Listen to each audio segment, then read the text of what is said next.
हमेशा हमेशा उतार की ओर ही चलता है। जल कभी भी ऊपर की ओर बहता नहीं। जल यदि ऊपर की ओर जाना चाहें तो सूर्य का आताप प्राप्त करके भाष्प के रूप में परिणत होगा तो ऊपर की ओर जा सकता है, क्योंकि जल एक प्रकार से कण के रूप में रहता है जिसको आप बिंदु बोलते हैं, और जब वह बहता है तो उस समय दूसरे के साथ मिल करके वह अपनी यात्रा प्रारंभ करता है। हमें इससे याद कर लेना चाहिए कि आज तक ऊर्ध्वगमन स्वरूप आत्मा का है वह न करके वह अधोगति की ओर जा रहा है, इसलिए ऊपर उठ नहीं सकता।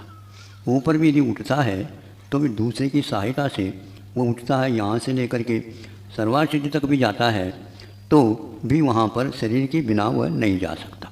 कौन सा शरीर? तो जो 4-5 शरीर बताए ग्रंथों में, उसकी सहायता से। बिना शरीर के यदि ऊपर जाने का शरीर प्राप्त होता है किसी को भाग्य, तो वह केवल सिद्धत्व को होता है।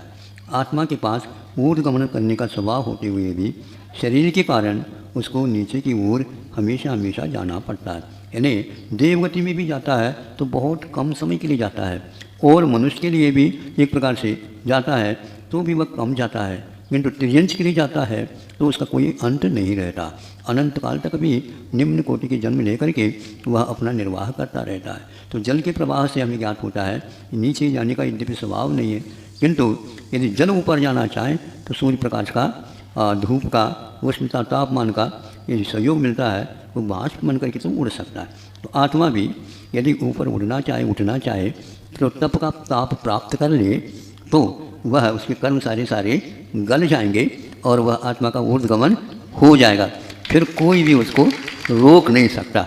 आप लोग जो चाहो, आज तक तो यही चाहा हमें तो शरीर चाहिए, क्योंकि पंचेंद्र के सुख तो बिना शरीर का प्राप्त नहीं होता। लेकिन अभी ज्ञात नहीं आप लोगों को, सुख तो वही है जो पंचेंद्र के सुख के ऊपर उठ जाता है। बहुत कम जीव इस प्रकार के कार्य से सहमत हो जाते हैं, और जो होते हैं तो वो यहाँ पर न रह करके ऊपर की ओर रवाना हो जाते हैं।